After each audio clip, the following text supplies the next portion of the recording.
pagi, Assalamualaikum warahmatullahi wabarakatuh. Selamat berjumpa lagi dengan saya, Marsudi Prahoro. Pada kesempatan kali ini kita akan mempelajari IPA dengan materi pokok listrik dinamis. Jangan lupa sebelum belajar, kita berdoa dulu. Semoga apa yang kita pelajari nanti betul-betul bermanfaat bagi kita.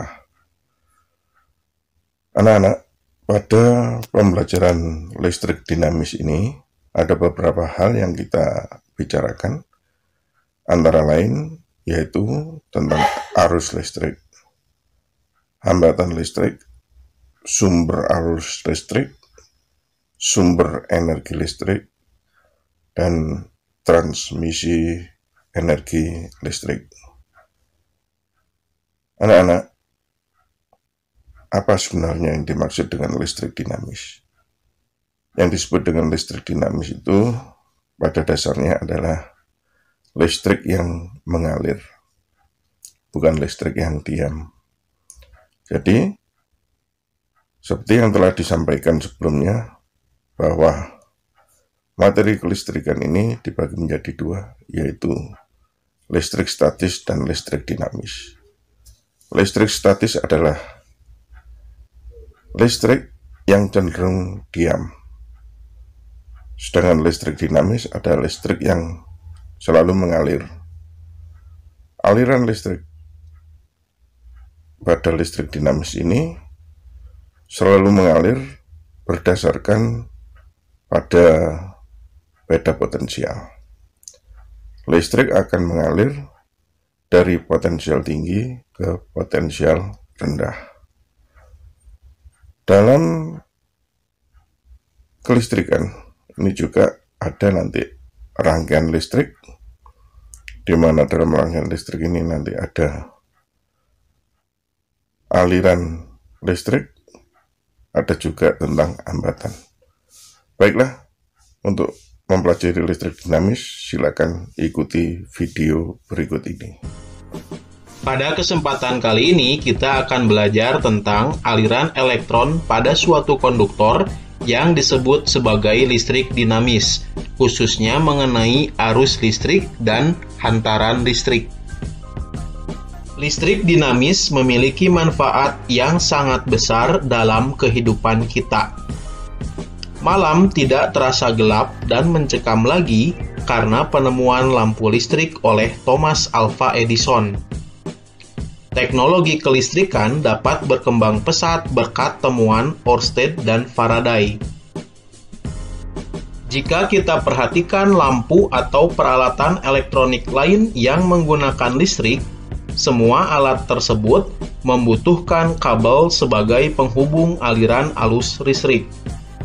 Secara umum, aliran arus listrik bersumber dari pembangkit listrik seperti generator, baterai, aki, dan lain sebagainya.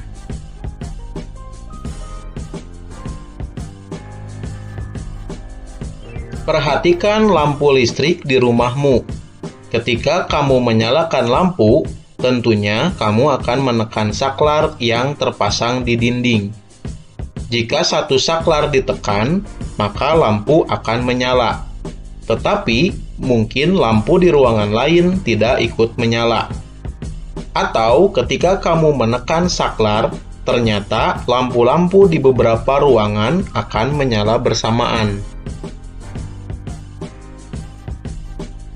Ketika kamu menghubungkan lampu dan sumber listrik dengan menggunakan kabel, artinya kamu telah membuat sebuah rangkaian listrik. Pada rangkaian listrik tertutup atau saklar tertutup atau posisi on, arus listrik akan mengalir dan lampu menyala. Arus listrik mengalir karena pada ujung-ujung rangkaian ada beda potensial listrik yang diberikan oleh baterai sebagai sumber tegangan. Ujung kawat penghantar yang memiliki banyak elektron atau terhubung dengan kutub negatif baterai dapat dikatakan memiliki potensial listrik yang rendah. Sedangkan ujung kawat penghantar lainnya yang memiliki sedikit elektron atau terhubung dengan kutub positif baterai dapat dikatakan memiliki potensial listrik yang tinggi. Arus listrik mengalir dari potensial tinggi ke potensial rendah, sedangkan arah aliran elektron dari kutub negatif ke kutub positif. Pada rangkaian listrik tertutup, besar arus listrik yang mengalir pada rangkaian dapat ditentukan dengan menghitung besar muatan listrik yang mengalir pada rangkaian setiap detiknya. Hal ini karena besar arus listrik yang mengalir dalam suatu rangkaian tertutup sebanding dengan besarnya muatan listrik yang mengalir pada setiap detik.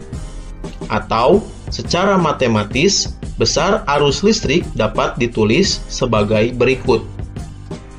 I besar sama dengan Q dibagi T.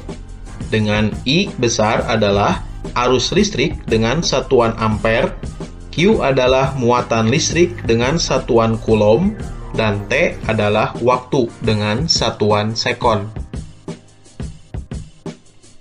Contoh soal arus listrik. Arus listrik sebesar 5 mA mengalir pada suatu kawat penghantar selama 0,1 sekon. Berapakah besar muatannya? Diketahui I atau kuat arus sama dengan 5 mA, sama dengan 0,005 ampere. Dan waktu atau T sama dengan 0,1 sekon. Ditanyakan besar muatan yang berpindah pada suatu kawat penghantar atau Q. Dijawab dengan menggunakan rumus I sama dengan Q dibagi T. Maka didapatkan rumus Q adalah I dikali T. Sama dengan 0,005 ampere dikali 0,1 sekon. Didapatkan hasil 5 dikali 10 pangkat negatif 4 kulom.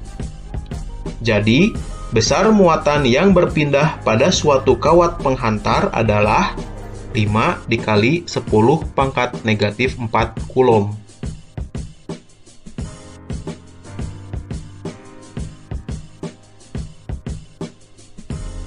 Sering kita mendengar bahwa listrik dapat mengalir pada kabel. Pernyataan bahwa listrik mengalir sebenarnya berkaitan dengan muatan yang berpindah. Sebab, perpindahan elektron pada bahan akan menghasilkan arus listrik yang arahnya berlawanan dengan arah perpindahan elektron tersebut. Sering kita melihat orang menggunakan kabel untuk menghantarkan listrik dari suatu ujung kabel ke ujung lainnya. Kabel biasanya terdiri atas bahan tembaga atau perak di bagian dalamnya dan dilapisi bahan plastik atau karet di bagian luarnya. Hal ini berkaitan dengan kemampuan bahan untuk menghantarkan listrik. Setiap bahan memiliki daya hantar listrik yang berbeda-beda. Tembaga dan perak merupakan bahan yang paling baik untuk menghantarkan listrik.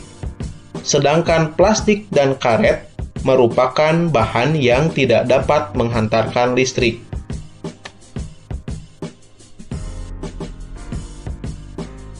Agar arus listrik dapat disalurkan dengan baik, maka dibutuhkan bahan yang mampu menghantarkan arus listrik dengan baik pula. Pada bahan yang mampu menghantarkan arus listrik, elektron dapat mengalir dengan mudah. Bahan-bahan yang dapat digunakan untuk menghantarkan listrik disebut dengan konduktor listrik. Contoh dari konduktor listrik adalah tembaga, perak, dan emas. Meskipun perak dan emas merupakan konduktor yang sangat baik, tetapi karena harganya yang sangat mahal, kabel rumah tangga biasanya menggunakan bahan dari tembaga.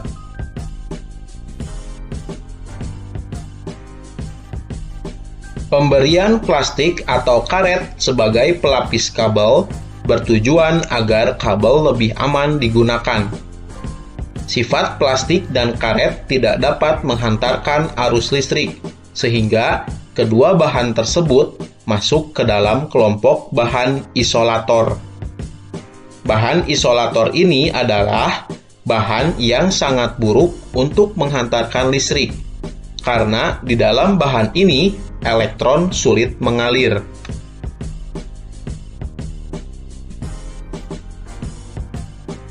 Bahan semikonduktor listrik adalah bahan-bahan yang jika berada pada suhu rendah bersifat sebagai isolator, sementara pada suhu tinggi bersifat sebagai konduktor.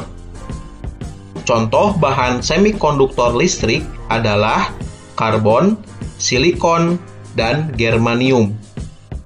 Pada bidang elektronika, bahan semikonduktor digunakan untuk membuat transistor yang kemudian dirangkai menjadi integrated circuit atau IC. Setiap bahan memiliki kemampuan yang berbeda dalam menghantarkan listrik. Kemampuan tersebut tergantung pada nilai hambatan jenis suatu benda atau bahan. Semakin kecil hambatan jenis suatu bahan, semakin baik kemampuan bahan tersebut untuk menghantarkan listrik. Pada tabel berikut disajikan beberapa nilai hambatan jenis dari bahan.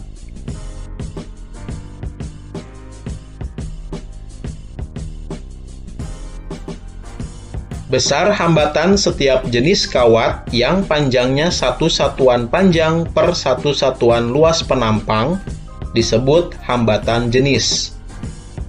Besar hambatan jenis berbeda-beda untuk setiap jenis kawat, sehingga dapat dituliskan R sama dengan Rho dikali L dibagi A, dengan R adalah hambatan kawat dengan satuan ohm, Rho adalah hambatan jenis kawat atau ohm meter, L adalah panjang kawat dengan satuan meter, dan A adalah luas penampang kawat dengan satuan meter persegi.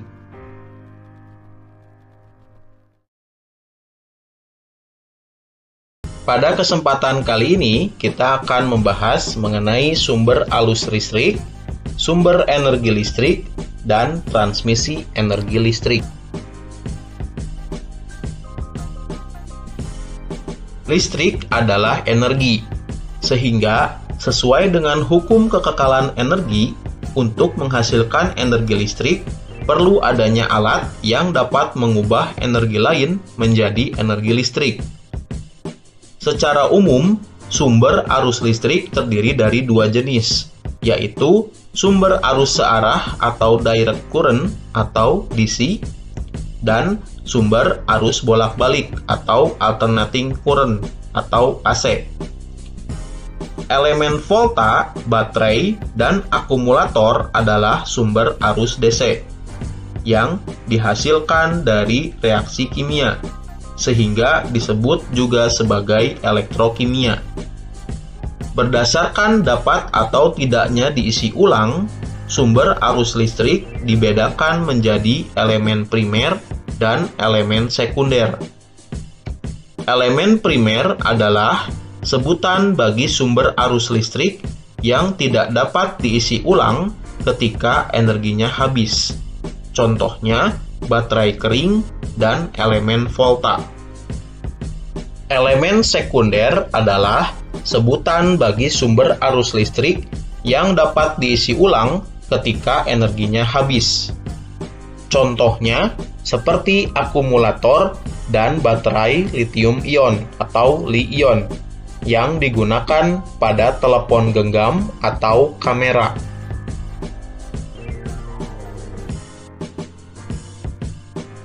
Bagaimanakah cara membangkitkan energi listrik yang biasa kita gunakan dalam kehidupan sehari-hari?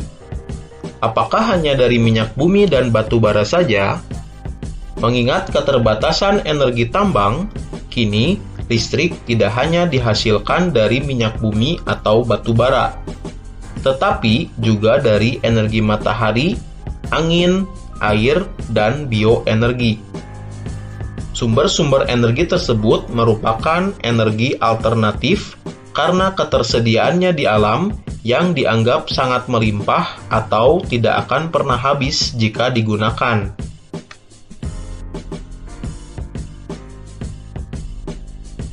Energi matahari merupakan sumber energi terbesar dan paling melimpah. Melalui penggunaan panel surya, energi matahari dapat diubah menjadi energi listrik. Energi yang diperoleh saat matahari bersinar terang akan disimpan dalam baterai agar dapat digunakan saat cuaca mendung atau bahkan malam hari. Pada saat cuaca mendung, energi listrik yang diperoleh tidak dapat dihasilkan secara maksimal. Penggunaan energi surya di Indonesia diterapkan dalam dua macam teknologi, yaitu teknologi energi surya termal dan energi surya fotovoltaik. Suhu yang tinggi dari energi surya termal digunakan untuk memasak atau kompor surya, mengeringkan hasil pertanian, dan memanaskan air. Energi surya fotovoltaik digunakan untuk menghasilkan listrik yang nantinya dapat digunakan untuk menyalakan lampu, memutar pompa air, menyalakan televisi, dan sebagai energi alat telekomunikasi.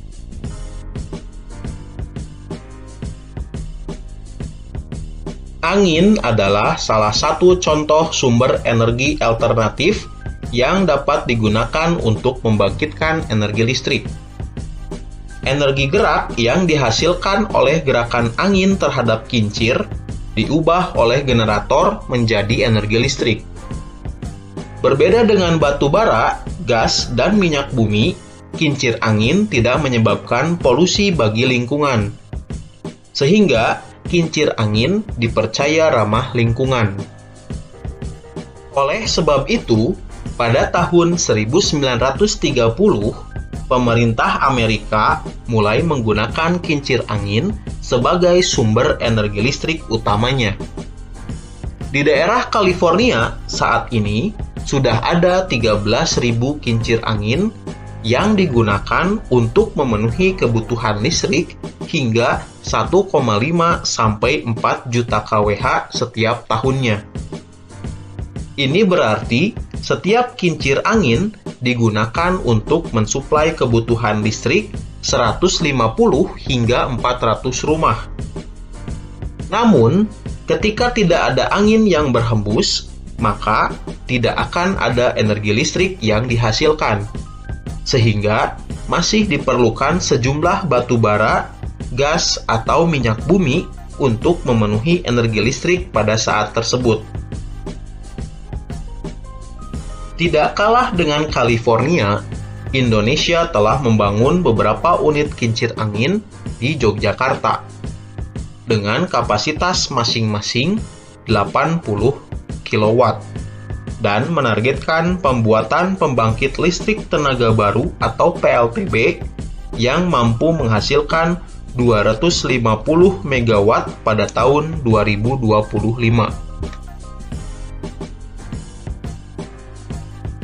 Air yang mengalir dari hulu ke hilir, khususnya pada sungai-sungai yang deras, dapat dimanfaatkan sebagai sumber energi alternatif untuk membangkitkan energi listrik.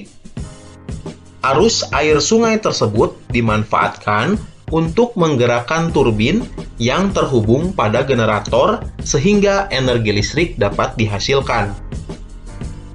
Banyaknya sungai dan danau air tawar membuat Indonesia membangun banyak pembangkit listrik tenaga air atau PLTA di seluruh wilayahnya. Potensi tenaga air di seluruh Indonesia diperkirakan sebesar 75.684 MW. Tetapi yang sudah dimanfaatkan masih 100 MW dengan jumlah pembangkit sekitar 800 buah. Salah satu contoh PLTA yaitu PLTA Karangkates yang ada di Kabupaten Malang, Provinsi Jawa Timur. Bioenergi adalah energi yang diperoleh dari biomasa. Biomasa merupakan bahan organik yang berasal dari makhluk hidup, baik dari tumbuhan maupun hewan. Limbah dari budidaya pertanian, perkebunan, kehutanan, peternakan, maupun perikanan juga dapat digunakan sebagai sumber bioenergi. Energi yang diperoleh dari biomasa ini dapat diubah menjadi energi listrik dengan cara mengolah biomasa menjadi bahan bakar nabati, misalnya etanol atau biodiesel. Bahan bakar nabati ini selanjutnya dapat digunakan sebagai bahan bakar generator atau diesel untuk menghasilkan listrik.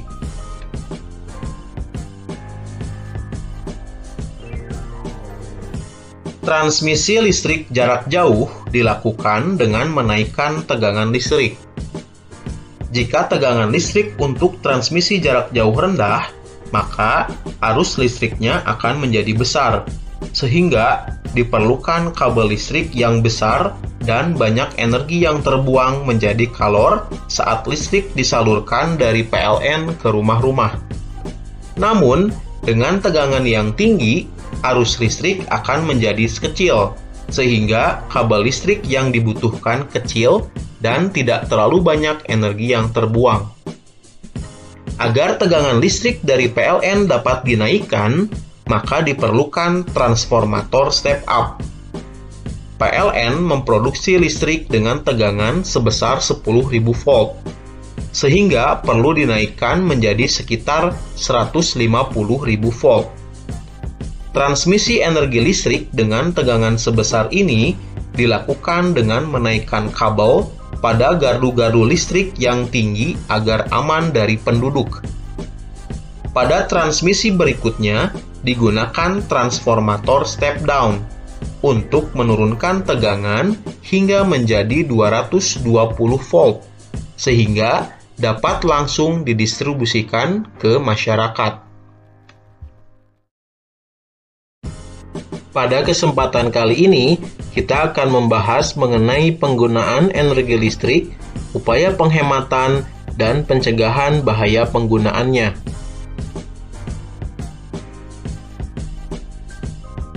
Mengapa malam hari selalu identik dengan kegelapan? Bagian bumi akan mengalami malam apabila posisinya membelakangi matahari, sehingga tidak memperoleh cahaya matahari secara langsung. Bagian bumi yang mengalami malam hari hanya akan memperoleh cahaya dari bulan dan bintang. Lemahnya penerangan dari bulan dan bintang mengakibatkan malam menjadi gelap. Sejak ditemukan bola lampu oleh Thomas Alva Edison, malam menjadi waktu yang dinanti-nantikan umat manusia. Salah satunya karena keindahan lampu-lampu yang sekaligus menjadi hiasan malam hari. Selain lampu, energi listrik juga dimanfaatkan untuk mengoperasikan berbagai alat hasil teknologi untuk menunjang kehidupan manusia. Coba sebutkan peralatan apa saja yang ada di rumah kamu yang memanfaatkan energi listrik sebagai energi utamanya. Tahukah kamu berapa besar energi listrik yang digunakan setiap bulan di rumahmu? Bagaimanakah cara menghitung biaya listrik setiap bulan?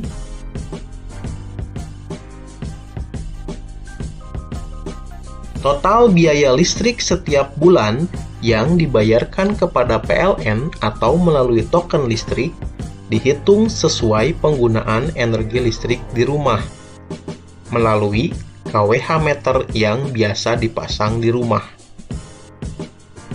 Energi yang telah digunakan tersebut dikalikan dengan tarif dasar listrik yang telah ditentukan. Perhitungan biaya listrik dilakukan dengan mengalihkan energi listrik yang terpakai dengan tarif dasar listrik per kWh. Misalnya, sebuah lampu dengan daya 10 watt dinyalakan dalam waktu 8 jam per hari, selama 30 hari.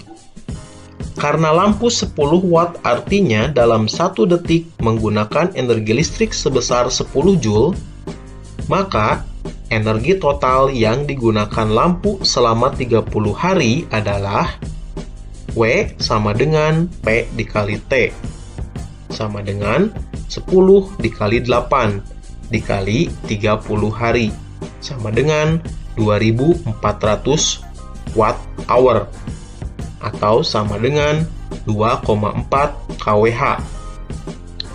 Jika tarif dasar listriknya Rp385, maka biaya yang harus dibayarkan adalah sebesar Rp924.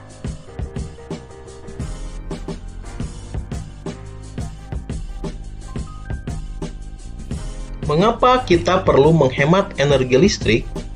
Bukankah energi listrik tidak pernah habis meskipun telah digunakan dari kita kecil hingga sekarang? Setiap 1000 megawatt daya listrik yang diproduksi dari batu bara akan menghasilkan 5,6 juta ton emisi karbon setiap tahun. Ternyata, tidak hanya menghemat biaya listrik yang terus-menerus naik, upaya penghematan energi listrik juga dilakukan karena besarnya emisi karbon yang dihasilkan.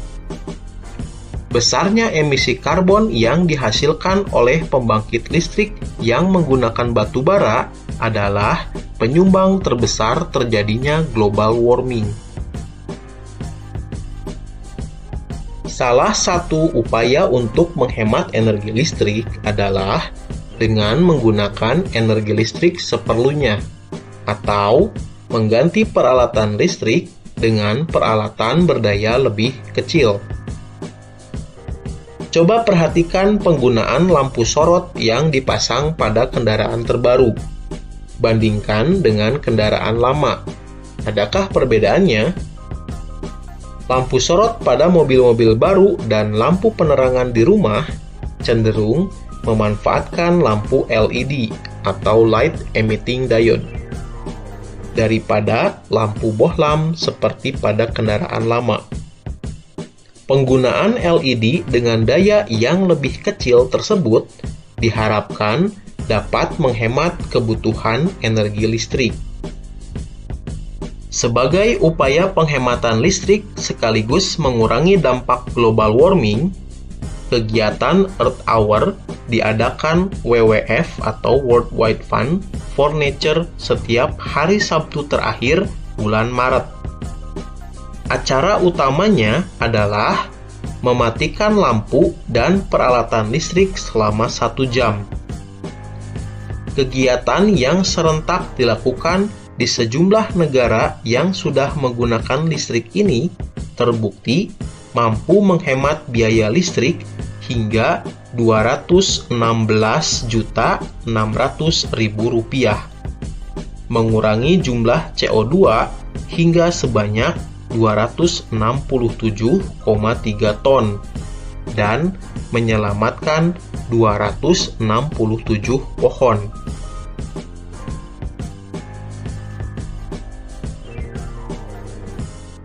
Pernahkah kamu tersengat listrik atau terkena setrum listrik? Pada saat tersengat listrik, mungkin hanya sensasi kejut yang kita rasakan. Namun, peristiwa terparah pada tahun 1997, sebanyak 490 orang meninggal akibat tersengat listrik. Sejak saat itu, berbagai tindak pencegahan dilakukan untuk menghindari jatuhnya korban jiwa akibat kelalaian manusia dalam menggunakan listrik. Berikut ini adalah prosedur aman menggunakan listrik. Yang pertama, mencabut kabel dari stop kontak bila tidak menggunakan peralatan listrik. Yang kedua, menghindari air dan kondisi tangan yang basah saat ingin menyambung atau melepas sambungan kabel dengan stop kontak. Yang ketiga, tidak memegang lubang stop kontak atau sambungan kabel yang terbuka. Yang keempat, selalu memperhatikan peringatan penggunaan listrik yang ada pada peralatan listrik. Dan yang kelima, memasang sikring dengan benar untuk menghindari kebakaran dengan cara memutus arus pendek yang terjadi di rumah secara otomatis. Kamu harus selalu berhati-hati agar tidak tersengat arus listrik. Darah dan cairan tubuh lainnya merupakan konduktor listrik yang baik. Tetapi, kulit yang dalam keadaan kering merupakan isolator bagi arus listrik. Kondisi kulit yang kering tersebut seperti plastik yang membungkus kabel listrik, sehingga kulit melindungi tubuh dari arus listrik yang akan masuk ke dalam tubuh. Efek kejutan listrik yang dirasakan tubuh tergantung pada banyaknya arus yang masuk. Berikut ini adalah tabel besar arus dengan efek kejutan listrik pada tubuh manusia.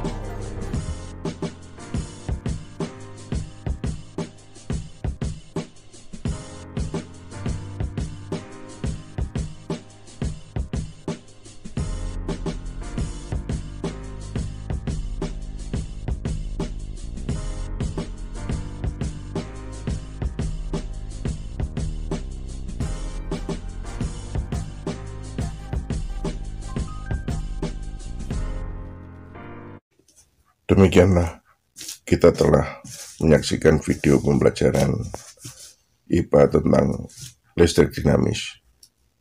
Semoga apa yang telah kita perhatikan tadi dan kita ikuti secara seksama dapat menjadikan ilmu pengetahuan bagi kita dan bermanfaat bagi kita maupun orang lain.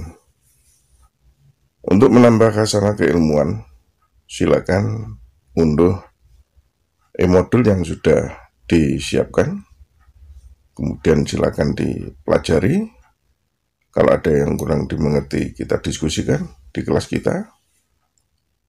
Dan terakhir, silakan dikerjakan soal-soalnya.